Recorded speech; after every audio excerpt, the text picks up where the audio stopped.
Muy buenas noches, estimados hermanos y amigos. Una vez más, en otra entrega de esta lección importante que continuamos. Ya esta es la número 4 de la serie de lecciones que tendremos durante este cuatrimestre. El tema de esta lección es posesión demoníaca y la autoridad del nombre de Jesús. Estuvimos hablando acerca del mundo espiritual. Estuvimos hablando en la lección 2 acerca de los ángeles. En la lección número 3 estuvimos conversando acerca de los espíritus inmundos, de los ángeles caídos, y ahora nos toca hablar acerca de la posesión demoníaca, pero sobre todo entendiendo la autoridad que tiene el nombre de Jesús sobre ese mundo. Dice Lucas 10:17, volvieron los 70 con gozo, diciendo, Señor, aún los demonios se nos sujetan en tu nombre. La verdad práctica. El relato del endemoniado Gadareno muestra la soberanía absoluta del Señor Jesús sobre el diablo y sus demonios. Bien, vamos a orar y a darle gracias a Dios para que nos conceda una oportunidad para entender esta lección y sobre todo que seamos edificados nosotros y también nosotros poder edificar a otros en el momento en que Dios nos conceda la oportunidad de compartir estas enseñanzas y ponerlas sobre todo en práctica en nuestras vidas. Amantísimo Dios, Padre Celestial, Todopoderoso. Mira, esta lección de hoy abre nuestro entendimiento, nuestra alma y nuestro espíritu para comprender y entender lo que tú quieres que nosotros realmente obtengamos de conocimiento a través de tu palabra. Muchas gracias, Padre, en el nombre de Jesús. Amén. Bien, mis amados hermanos, la lección bíblica de hoy está basada en Marcos capítulo 5, del 2 al 3, que es donde nosotros tenemos la historia, los acontecimientos que acontecieron en la zona de Gadara y de donde proviene la historia de el endemoniado gadareno. Sin embargo, ustedes podrán ver, tal y como dice aquí, hermano, la historia se relata en el libro de Mateo, indicando que eran dos endemoniados. Leemos nosotros así en 8:28 de Mateo al 34, ¿verdad? Capítulo 8, verso 28 al 34. Vamos a leer el 28.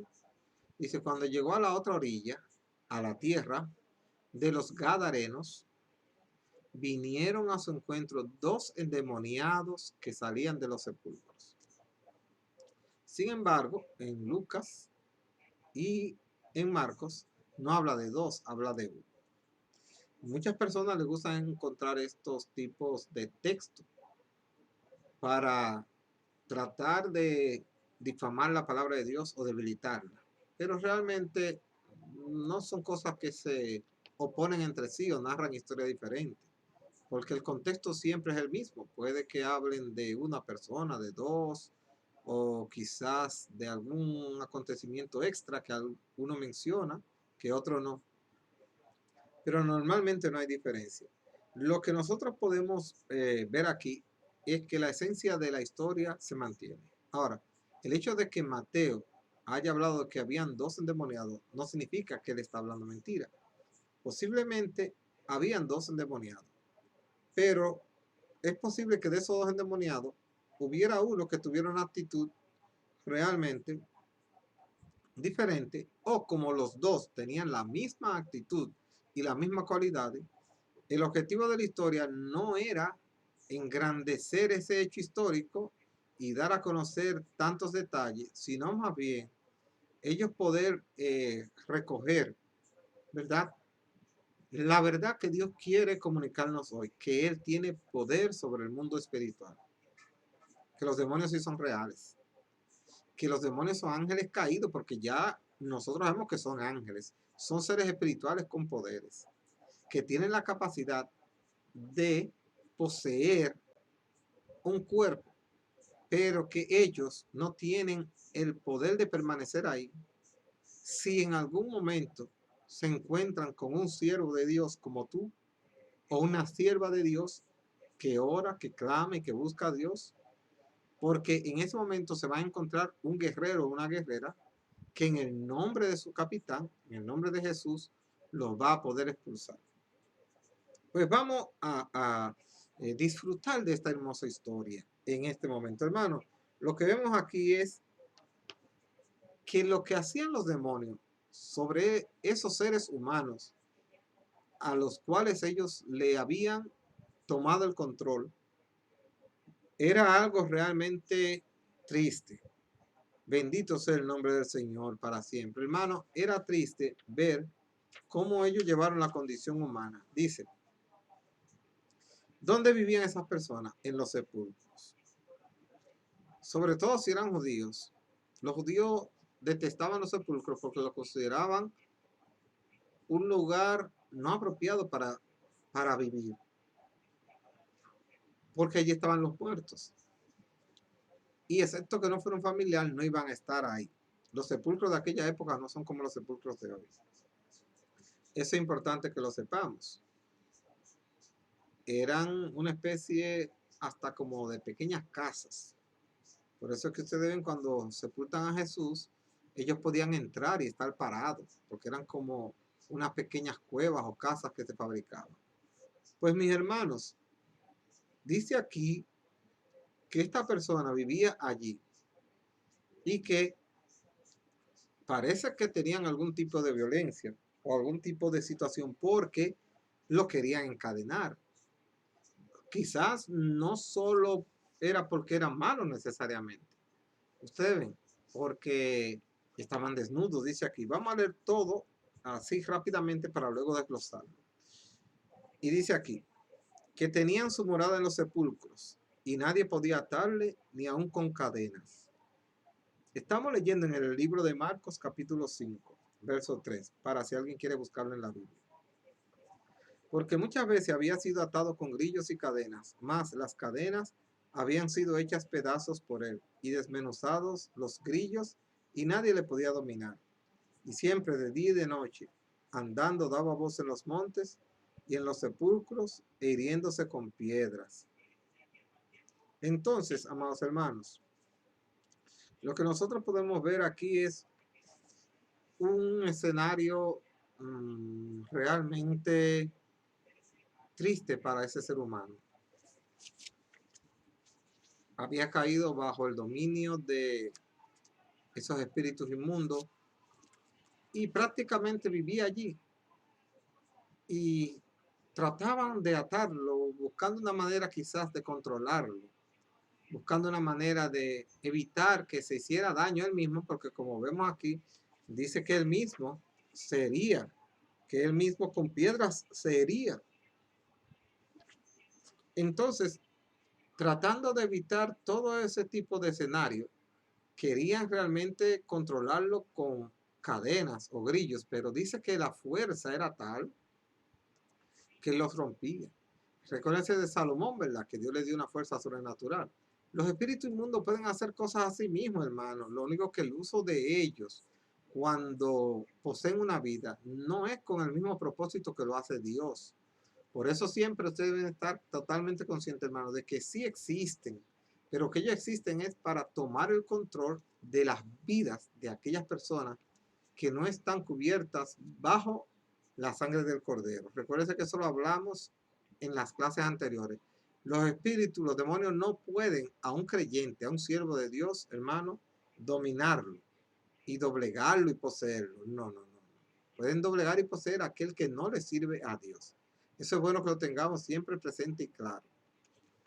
Pues bien, como decía, los demonios, que son ángeles, que tenían poder y autoridad en el cielo, y tenían atribuciones, y tenían capacidades, y tenían atributos que Dios los había creado, son expulsados del cielo por su rebelión contra Dios unido a Satanás.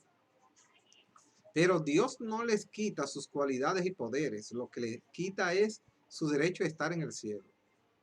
Por eso es que nosotros vemos escenarios donde vemos que hay una muchacha que tiene la capacidad de adivinar y esta muchacha es reprendida el demonio de adivinación que tenía. Vemos a este demonio gadareno que tenía, hermano, muchísima fuerza, que ni siquiera lo podían, ¿verdad?, contener con cadenas o grillos. Y estamos hablando en una época donde se sabía manejar mucho eso, porque eran las herramientas que se usaban en aquella época para encadenar a las personas, a los delincuentes y a personas que eran realmente conquistadas en las guerras que se realizaban entre una nación y otra.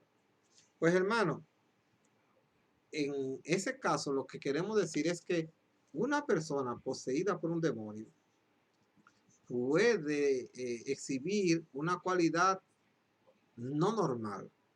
¿Por qué? Precisamente porque está poseída por el demonio. ¿Y qué quiere decir eso? Bueno, que las cualidades del demonio que la posee o los demonios que la poseen pueden exhibirse a través de la persona, pero no indica que esa capacidad sea propia o innata de la persona, sino más bien que se manifiesta en el cuerpo poseído por los demonios que tiene la persona. Entonces, mis amados hermanos, pero también pueden, por ejemplo, provocarle otro tipo de daños. Vemos que en la Biblia hay casos donde le causan demencia, le causan ceguera, le causan otros tipos de enfermedades al cuerpo. ¿Por qué? Porque ellos pueden manifestar su presencia oprimiendo la persona y también usando facultades especiales que ellos tienen para darle a esa persona ciertas virtudes que no la poseería de manera natural.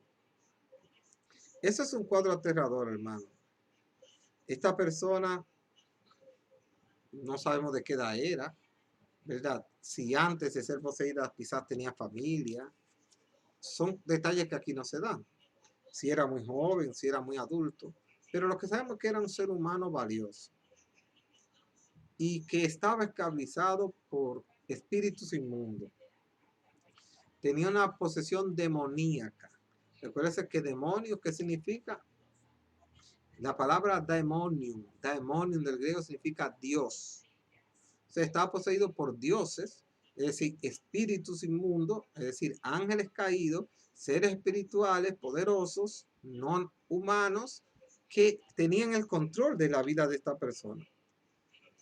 Esta persona andaba por los sepulcros.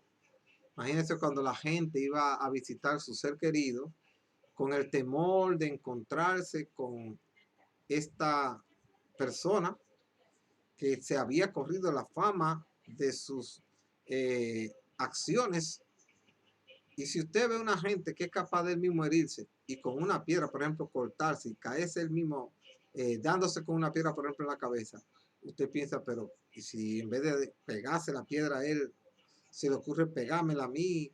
O se le ocurre, porque para él estar así en estas condiciones, de seguro ni andaba oloroso porque no se bañaba, hermanos, no andaba en la presentación más agradable. Y era una persona que infundía temor en las personas que iban a visitar la sepultura de sus seres queridos. Vamos a leer ahora, hermano, en la sección 2 que dice la legión demoníaca. Una legión. Una legión era un término, hermanos, que se utilizaba mucho en la milicia romana. Normalmente una legión romana estaba compuesta por 6.000 soldados y también tenía otras particularidades, pero en esencia 6.000. Eso representaba en términos romanos la palabra legión. Cuando a alguien le hablaban de una legión, yo sabía que eso era una compañía de soldados que tenía esa cantidad. Cuando Jesús le pregunta al espíritu inmundo que cómo se llama, en el verso 9 responde, legión me llamo porque somos muchos. Ellos eran muchos. Ellos son numerosos y poderosos, organizados y luchan bajo una misma bandera, la de Satanás. Observen qué cantidad, o sea, en un cuerpo había miles de espíritus. Es decir, una persona no es poseído por un demonio, Cuando una persona le abre el portal al mundo maligno espiritual, los demonios poseen. Ahora, observen algo importante, hermano. Los ángeles no nos poseen a nosotros. Tienen la capacidad si quisieran hacerlo. Observen algo. Pero los ángeles no nos poseen a nosotros. Los ángeles nos defienden y nos acompañan. Porque la palabra de Dios dice claramente que el ángel de Jehová acampa alrededor de los que le temen y los defiende. Pero al ser espíritu, ellos pueden venir y poseer un cuerpo, porque ellos no son cuerpos. Si fueran cuerpos humanos como nosotros, no tuvieran esa capacidad. Pero ellos no son cuerpos, son espíritus. Sin embargo, el hecho de tener esa capacidad no les da el derecho de tener que intervenir de una manera tan intromisoria en la vida de una persona como es la de poseerlos. A los demonios hacer atribución de esa capacidad que tienen, no están obedeciendo el plan de Dios y ellos lo saben. Pero ellos, recuérdense, ya demonios caídos y condenados, buscan de alguna manera, como decía yo la semana pasada, desquitársela con Dios, hacerle daño a su creación, hacerle daño a sus planes que tiene buenos para con el hombre, hacerle travesuras a Dios para que las cosas no salgan como Dios quiere. Pero recuérdese que tenemos usted y yo un Dios poderoso que tiene poder sobre ese mundo espiritual y que nosotros no podemos tenerle miedo a un demonio, hermano. Ellos sí tienen poder. Eso sí tenemos que saberlo. Ahora la pregunta es, ¿tienen más poder que Jesús? ¿Tiene más poder que la presencia del Espíritu Santo en la vida de un creyente? ¿Tiene más poder que el poderoso Dios, Rey de Reyes y Señor de Señores, Jehová Dios de los ejércitos? No. Entonces, hermano, Cristo le pregunta, pero yo pienso, y se lo tengo que decir con sinceridad, que Cristo le hace esa pregunta, quizás para arrojarnos precisamente a nosotros hoy en día luz con relación a esto. Si Cristo le hubiese dicho, ¿cómo tú te llamas? Y él le dice, yo me llamo Rucucú. Hubiésemos pensado que era un demonio. O si Cristo no le pregunta, nosotros vamos a pensar que esa persona tenía un solo demonio. Cristo le hace la pregunta para, pienso yo, precisamente hacernos entender hoy en día cuántos demonios pueden poseer una vida. ¿Cuántos demonios pueden estar, hermano, controlando la vida de las personas? Y también tenemos que saber algo, que si solamente en ese cuerpo había una legión, asumamos como hay dichos que dicen las personas, ¿verdad? O como hay personas que así lo interpretan, que no quería decir que fueran 6,000, sino que eran muchos. Bueno, yo no sé cuántos eran, pero eran muchos. Si solo en ese cuerpo había miles de espíritus, hermano, ¿cuántos espíritus fueron expulsados del cielo? ¿Y cuántos ángeles? Porque la Biblia habla de millares. Lo que significa que realmente hay muchos espíritus, tanto del lado que le sirven a Dios como del lado que le sirven a Satanás, hermano. Y eso indica realmente el poder que pueden ejercer. Y también tenemos que reconocer que algo los controla para que no desaten todo el poder que tienen. Ahora, aquí vemos que Cristo inmediatamente le pregunta y él le responde. Jesús procede a la siguiente parte. No es a dialogar, no es a cherchar, no, Jesús fue a echar fuera a los demonios. Y eso es lo que nos dice la palabra de Dios. Y clamando a gran voz dijo, ¿qué tienes conmigo, Jesús, Hijo del Dios Altísimo? Te conjuro por Dios que no me atormente, porque le decía, sal de este hombre, espíritu inmundo. Y le preguntó, ¿cómo te llamas? Y respondió diciendo, Legión me llamo, porque somos muchos. Y le rogaba mucho que no los enviase fuera de aquella región. Leí del verso 7 al verso 9. Miren, amados hermanos, algo importante que podemos ver aquí. Este demonio o estos demonios detectan la presencia de Jesús, automáticamente llega. ¿Por qué ellos son capaces de detectar la presencia de Jesús? Porque ellos vivieron en el cielo y saben y conocen quién es Jesús. Y miren cómo ellos dicen, Hijo del Dios Altísimo. Pero la frase que sigue me impacta mucho. Te conjuro por Dios que no me atormente. Oiga, oiga qué frase. Al mismo Cristo, ellos oiga con lo que le dicen los demonios, los espíritus, los ángeles, porque ellos son ángeles. Ellos le dicen a Jesús, te conjuramos por Dios que no nos molestes, que no me atormentes. O sea, están usando ellos el nombre de Dios. ¿Por qué? Porque saben que es un nombre poderoso. Y quieren usarlo en contra de Cristo para que Cristo se neutralice su poder. Pero el poder de Cristo no se podría neutralizar, hermano. Oiga, te conjuro en el nombre de Dios, te conjuro por Dios que no me atormente. Uno se sorprendería de esto, hermano. Los demonios usando el nombre de Dios. Así, hermano, porque ellos saben, los demonios vivieron en el cielo, conocen su gloria, su poder, su autoridad, son criaturas de Él. Y quieren neutralizar a Cristo ahora, diciéndole que lo conjuran a Él en el nombre de Dios. ¿Para qué? Para que no lo atormentase. Ahora uno pregunta, ¿cuál era el tormento que Cristo le iba a dar a esos demonios? ¿Usted sabe cuál era el tormento? Sacarlo del cuerpo de ese hombre. Ese era el tormento para ellos, porque ellos iban a volver de nuevo a vagar sin un cuerpo. Y los demonios quisieran tener un cuerpo, ¿para qué? Para materializar su maldad. Porque sin cuerpo ellos no pueden realizar sus maldades. Sus maldades ellos las realizan cuando son capaces de influenciar en la mente y el cuerpo físico de una persona y hacer lo que proceda mal, haciéndose mal él y haciéndole mal a otras personas. Pero ¿qué pasa, hermano? La presencia de Jesús. Ellos le dicen, has venido acá para atormentarnos antes de tiempo. ¿Y por qué esa palabra antes de tiempo? Que es otra frase importante, hermano, que debemos de saber.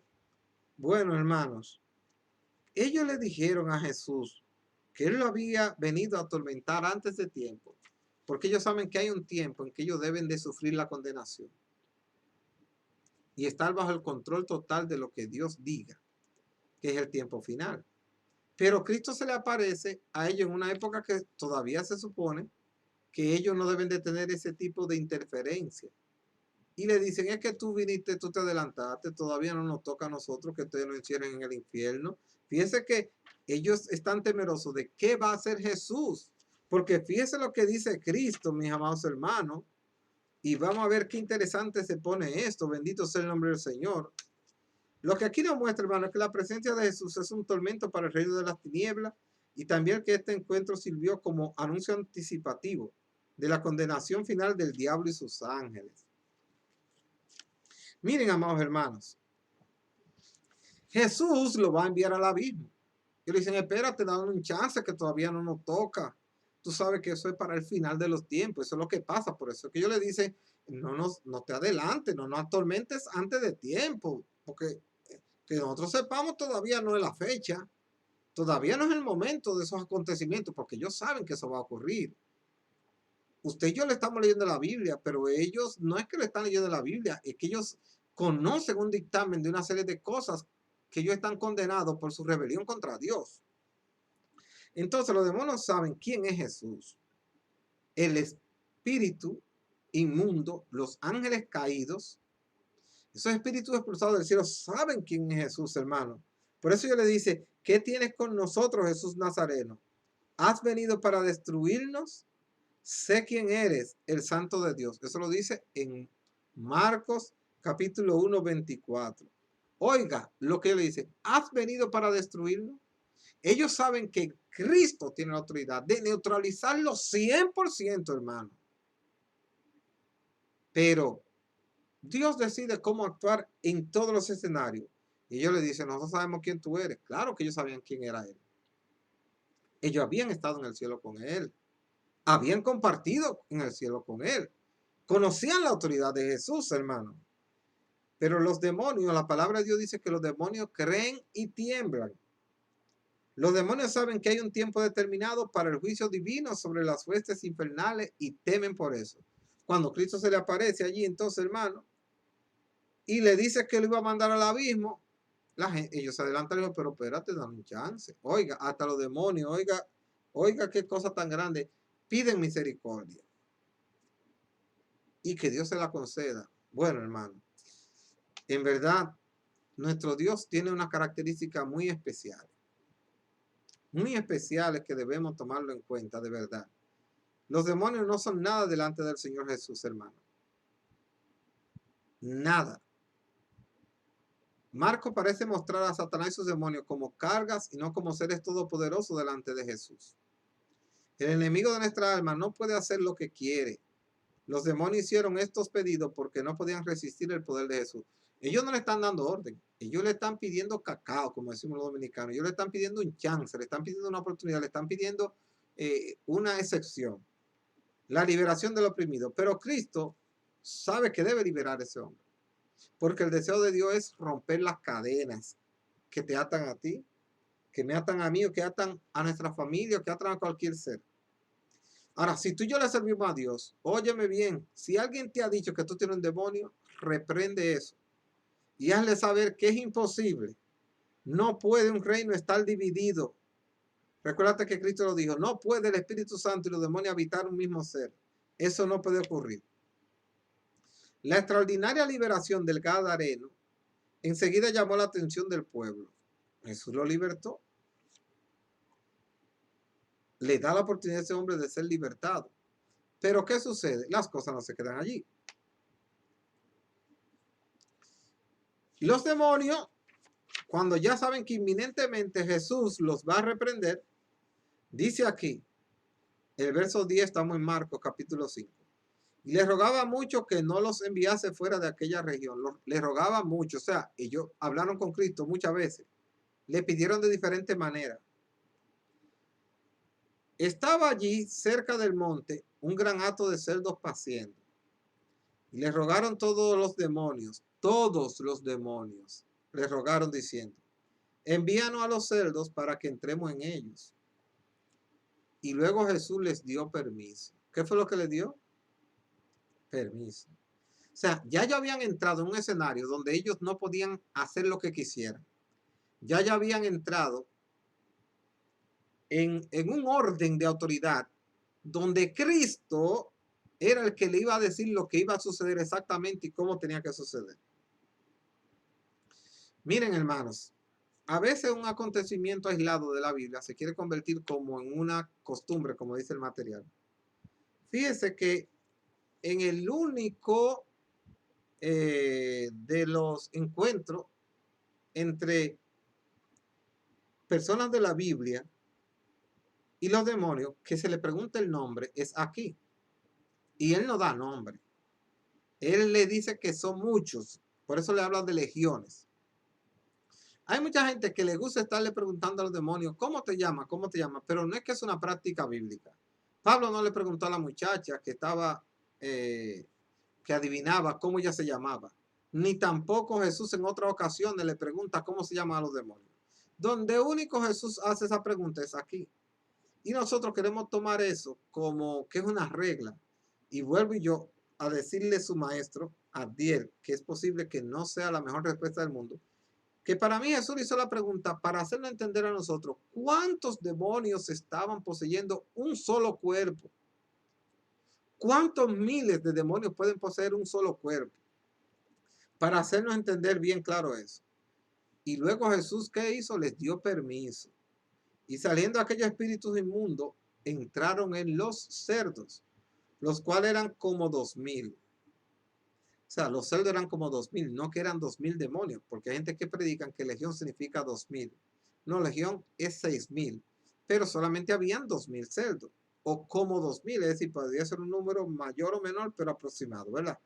Las cuales eran como 2000, y el hato se precipitó en el mar por un despeñadero, y en el mar se ahogaron.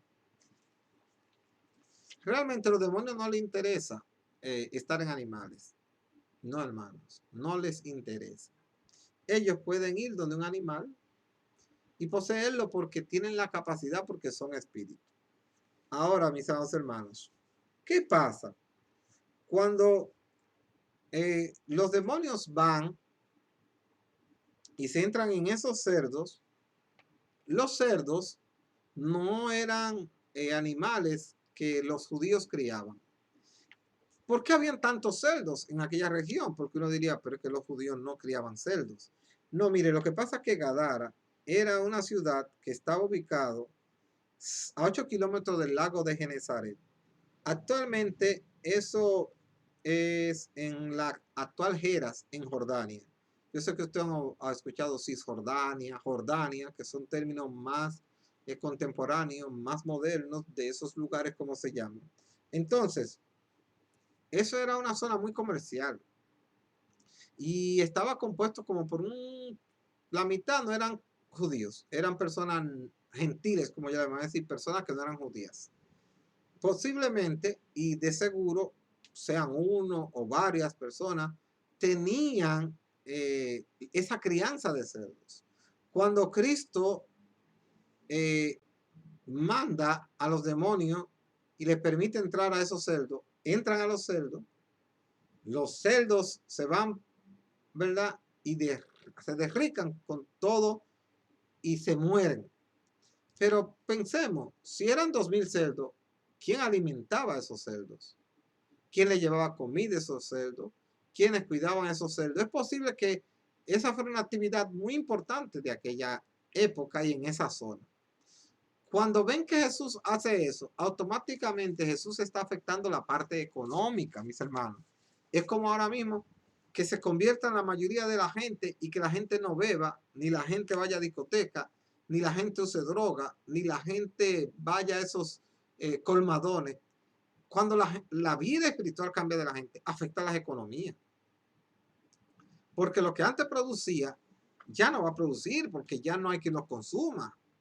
Entonces, amados hermanos, esa actividad económica de ese lugar se vio afectada y cuando ellos vieron, le dijeron a Cristo, hermano, mire que mejor que se fuera. Porque ellos, yo me imagino que pensaron, si este hombre se queda aquí, siguen apareciendo más demonios. Aquí no va a quedar ni un puerquito. Aquí se nos van a matar todos los puerquitos y de qué vamos a vivir nosotros, porque esos puercos, ellos se lo vendían a alguien. Si había 2000 cerdos, había un gran consumo que compraba esos animales y utilizaba esa carne, hermano. Y si Cristo se quedaba allí y habían otras personas con esa condición espiritual de esclavización por los demonios, entonces es posible que allí no quedaran ni la gallina, ni los puercos. Yo no sé si criaban otras cosas. Lo hago así para hacer un poco ameno, ¿entiendes? Pero vamos a circunscribirnos a lo que dice la palabra, ¿verdad? Que eran cerdos. Como aquí dice, hermano, los puercos no resistieron la opresión y se precipitaron por un despeñadero ahogándose en el lago. Para la tradición judía, los puercos eran animales inmundos y por lo tanto también estaban muy ligados a esa relación de espíritus inmundos. Consideraban a sí mismos como consideraban los espíritus inmundos, también los cuerpos eran inmundos. ¿Y qué es lo que le pide el pueblo, hermano? Bueno, en Marcos 5, nosotros podemos ver, bendito sea el nombre del Señor, en los versículos 16 y 17, que ellos le piden al Señor Jesús que se vaya por haberlo afectado económicamente sus crianzas de cerdos. Leamos lo que dice en Marcos, ¿verdad? Capítulo 5, en el verso 16. Y les contaron los que lo habían visto, cómo le había acontecido al que había tenido el demonio y lo de los cerdos. Y comenzaron a rogarle que se fuera de sus contornos. Es triste, tal y como dice el material aquí, hermano, que en ningún momento ellos no consideraron la vida que había sido libertada, ni el efecto positivo que tuvo la intervención de Jesús en la vida de la persona esclavizada por los demonios. Fíjense cómo somos los seres humanos, hermano, y tenemos que saberlo.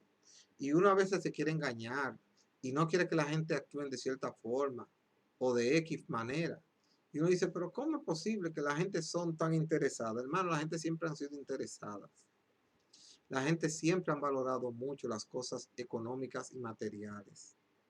Y más en esta época. Ojalá que Dios nos libre a usted y a mí de no ser nosotros controlados por el afán de la vida. Por eso Cristo peleaba. Mire cómo esta gente, en vez de decir, pero cuidado si hay más gente esclavizada por demonios, vamos a buscarla para que Cristo traiga libertad. No, no, no. Dijeron, si por cada demonio nosotros vamos a perder cerdos, mejor que se queden esclavizadas la gente y que sigan los cerdos. Porque los cerdos me dan comida. Este hombre no va a dar comida a mí. Y esa es la forma egoísta como vivimos, hermano. Esa es la forma que Dios quiere, no, pero es la realidad. Entonces, ¿qué le pidieron ellos a Jesús? Que se fuera. Hoy no es diferente, dice aquí. Hay los que sustituyen a Jesús por cualquier cosa. Es muy común cosificar las personas y personificar las cosas. Es decir, hacer de las personas como que son cosas, pero darle a las cosas el valor que debería dársela a una persona. Para algunos hoy en día los animales valen mucho más que el ser humano. Los noticiarios muestran diariamente cómo muchos gobernantes tratan a los inmigrantes de modo inferior a cómo tratan a los animales de ese mismo país. Ese espíritu ya existía en los tiempos del Nuevo Testamento y todavía en el día de hoy. La posesión demoníaca, hermano, es un fenómeno aterrador, es real, que solo puede ser contenido por el poder de Jesús. El Señor Jesús manifestó su poder sobre toda la naturaleza, sobre el viento, sobre el mar, sobre la muerte, sobre las enfermedades y sobre el poder de las tinieblas. Los demonios tiemblan delante de él. El poder de Satanás es muy limitado frente al poder de Jesús. Todos nosotros necesitamos de Jesús, de la comunión con él, para recibir de él poder y así expulsar a los demonios, porque ya él nos concedió su autoridad. Y él dijo que nos iba a dar el poder de echar fuera demonios en el nombre de Jesús. Así que, mis amados hermanos, yo espero que hayan aprendido mucho de esta lección y que eso nos haga entender mejor el mundo espiritual, no para que le tengamos miedo, sino para que sepamos con precisión contra qué nos enfrentamos y de esa manera usted y yo sepamos cómo actuar frente a situaciones donde está involucrada en diferente dimensión y en diferente tenacidad ese mundo espiritual. Así que Dios me los bendiga mucho. Ya saben que la próxima semana tenemos un enemigo que debe ser resistido. Como siempre, recuérdense que nos congregamos en la Casa de Restauración Espiritual, Fe y Liberación, que pastorea Miqueas Taveras y Rosa Marte de Taveras. Su siervo Adiel Taveras, gracias por habernos acompañado. Disfruten, háganse preguntas. Si tienen alguna inquietud, pueden comunicárnosla a nosotros al correo adieltaveras@hotmail.com. También en los WhatsApp y en el Facebook de la iglesia, Pastores Taveras Marte y Fe y Liberación. Dios me le bendiga mucho y Dios le guarde. Un grato placer haber compartido con ustedes esta hermosa lección en este día. Dios los bendiga hoy, mañana y siempre. Qué bueno haber compartido con ustedes.